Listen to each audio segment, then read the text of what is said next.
Hi, Dr. Zaidi here. I'm just going to demonstrate how easy this test is. It's really important that you do it correct. This is the testing material. This is for the COVID-19 rapid serology test. It looks like a pregnancy kit. Has the same setup.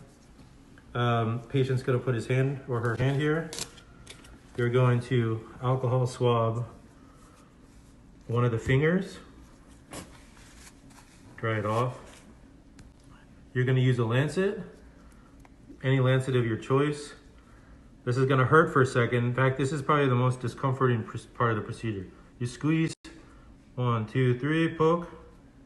You get a drop of blood just like that. You squeeze, squeeze, squeeze.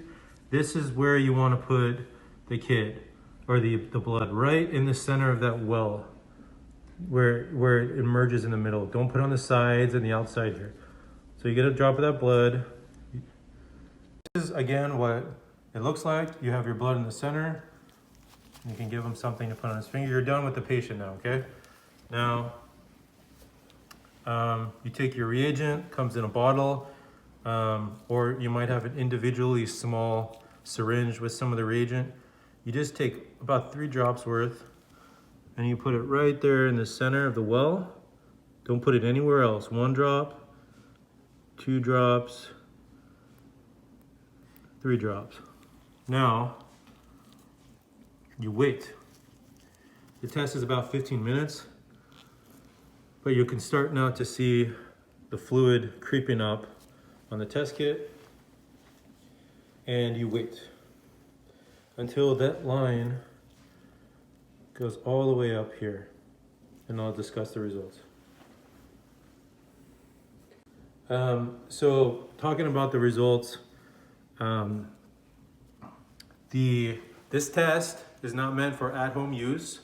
This test is meant for in doctor's use, office use.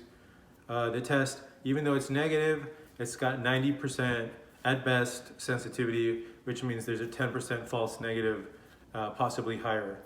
This test is not FDA approved, but it is on the FDA website as licensed and distributed in the United States, and it's currently in application for emergency use authorization. It's been used by hospitals and validated, so it's a good test. If you do test positive, you do have to go and get a secondary confirmatory test. Now in his case, he's negative. You see the control line. That control line has to be there. If you do this test and you don't see that line there, it means the test kit is faulty or invalid. If he was positive or she was positive, you should see a line on the control and you should see a second line here on the T. There is not a line on the T, it means it's negative.